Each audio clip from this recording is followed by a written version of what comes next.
2 दिवसापासून सोशल मीडियावर प्रसारमाध्यमावर एक बॅनर प्रचंड व्हायरल होत आहे.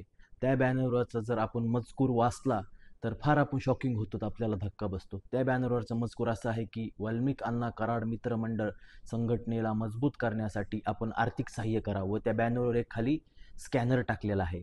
हे जे कोणी बॅनर व्हायरल केलेलं आहे व ते स्कॅनर टाकलेलं आहे व वाल्मिक कराड संघटना मजबूत करण्यासाठी आर्थिक सहाय्य मदत मागत आहे, तो तांदळे नामक नावाचा गुंड आहे. त्याच तांदळे नामक नावाच्या गुंडाने 1 महिन्यापूर्वी मला, जितेंद्र आव्हाड साहेबाला व सूर्यदत्त साहेबाला जीव मारण्याच्या धमक्या दिलत्या. त्यावेळेसच आम्ही बीडच्या पोलीस अधीक्षक साहेबांना हा सर्व प्रकार सांगितला होता. एवढंच नाही तर आम्हाला खुलेआम जीव मारण्याच्या धमक्या दिलत्या सोशल मीडिया व्हिडिओ टाकून. आणि आम्ही तो व्हिडिओ, ती तक्रार सर्व SP साहेबांना केली, पण SP साहेबांनी त्याच्यावर काही ॲक्शन घेतलेली नाहीये. आज तोच गुंड संतोष अण्णा देशमुख हत्याकांडातील व मकोकातील मुख्य आरोपीचा बॅनरवर फोटो टाकून खुलेआम पैसे मागत आहे, आर्थिक सहाय्य मागत आहे व संघटना मजबूत करायची आहे. कोणती संघटना मजबूत करायची आहे? म्हणजे बीड जिल्ह्यामध्ये खुलेआम गुन्हेगारी उफाळून येत आहे, गुन्हेगारींचं समर्थन करायचं आहे.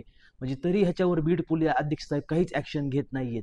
माझी बीड पोलीस अधीक्षक साहेबाला विनंती आहे, आपण जर ह्या गुंडांवर लवकरात लवकर MPDच्या अंतर्गत कारवाई केली नाही तर आम्ही बीड पोलीस अधीक्षक कार्यालयाच्या बाहेर ठिय्या आंदोलन करतो.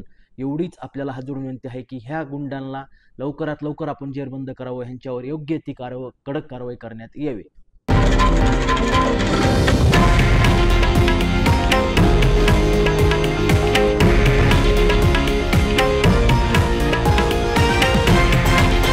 हे आहे देशातील नंबर 1 न्यूज नेटवर्क आणि आपण पाहत आहात TV9 मराठी, एकमेव.